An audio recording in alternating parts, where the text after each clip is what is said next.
The life of St John Bosco is a good example of providence in action. He was in a difficult situation already at the age of 2, having lost his father. But his mother did give him a good education, and providence took care of the rest.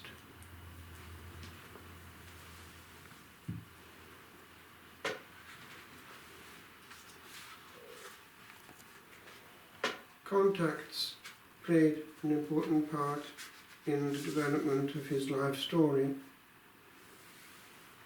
and already that can be seen in the way that he was able, through a benefactor and an influence, to enter the major seminary.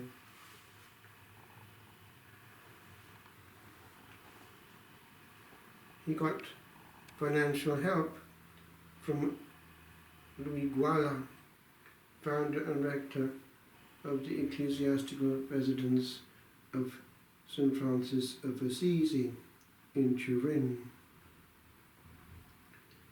But even before that, he had been observed by those around as a somewhat charismatic figure, a magnet.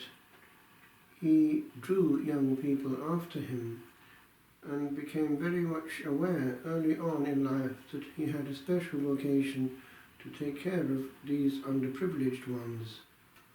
And he was a practical man as well, actually, as being a mystic. The Lord would prompt him through dreams.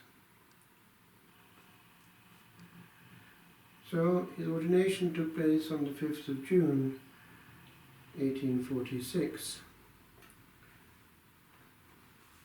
And with the help of John Peril, he was able to found the oratory of St Francis de Sales.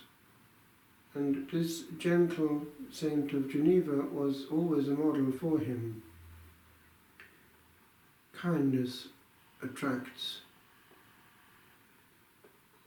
The city of Turin was at this time the threshold of the Industrial Revolution, and that would have its social consequences,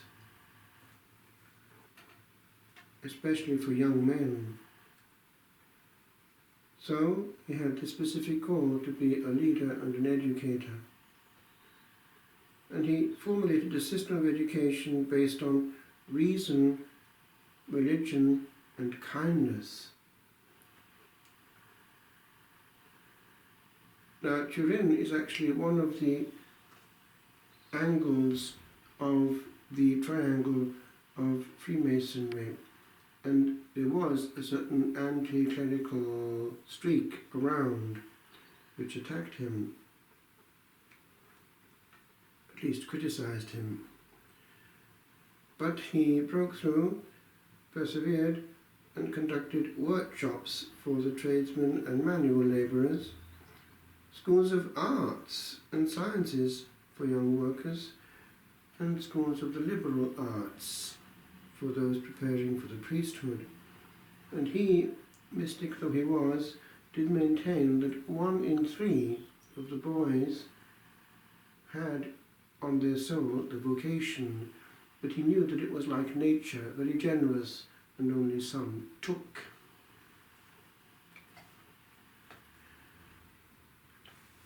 Already in 1868 there were 800 students involved in this educational system. And so he had to look to the future, and he founded the Society of St Francis de Sales, which of course gives us the present name of Salesians. It was approved in 1869. And as in the case of parallel saints like Vincent de Paul or Francis de Sales himself, the one with the help of Louise de Marillac and the other with Jean-Françoise de Chantal, they had the female element coming in parallel. And so he had the help of this Holy Sister, Mary Dominique Mazzarello to found the Institute of the Daughters of Mary Auxiliatrix. And so Mary Auxiliatrix are the female ones which echo his devotion to Mary, Help of Christians.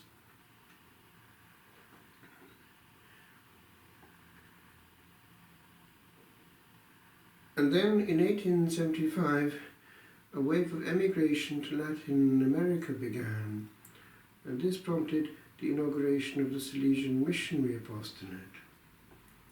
He became a traveller throughout Europe, seeking funds for the missions. Some of the reports refer to him as the new St. Vincent de Paul. And he was aware of the importance of writing. He wrote popular catechetical pamphlets which were distributed throughout Italy, as was the Salesian Bulletin. Eventually he petered out, full of days, on this day in 1888 and was canonized by Pope Pius XI in 1934. St John Paul II referred to him as the teacher and father to the young.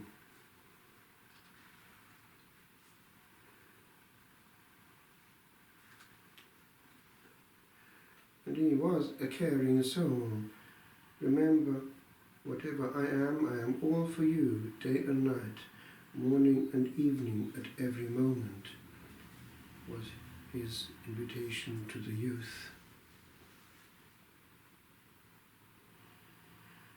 He maintained the importance of preventive pedagogy, and he maintained that three things were the causes of young people being in peril: bad company, bad habits, and bad books.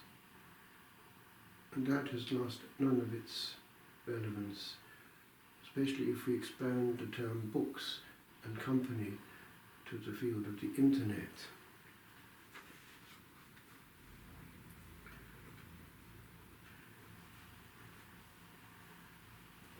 He had this vision or dream of the Church being guided through a tumultuous sea, with the Holy Father at the helm of the ship, being guided safely through the two pillars in the sea, one with the Blessed Sacrament and the other with Our Lady on it, as Our Lady, Help of Christians.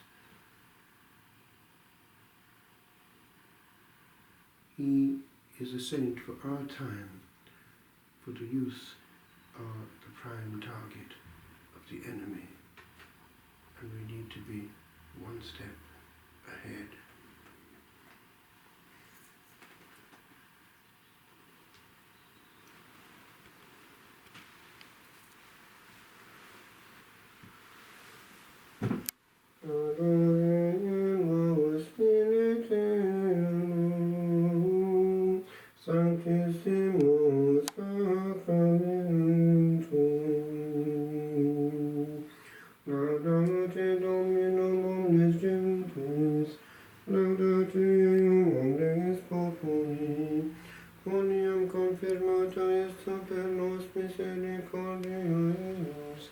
Et veritas Domini manet in aeternum. Gloria Patri et Filio et Spiritui Sancto.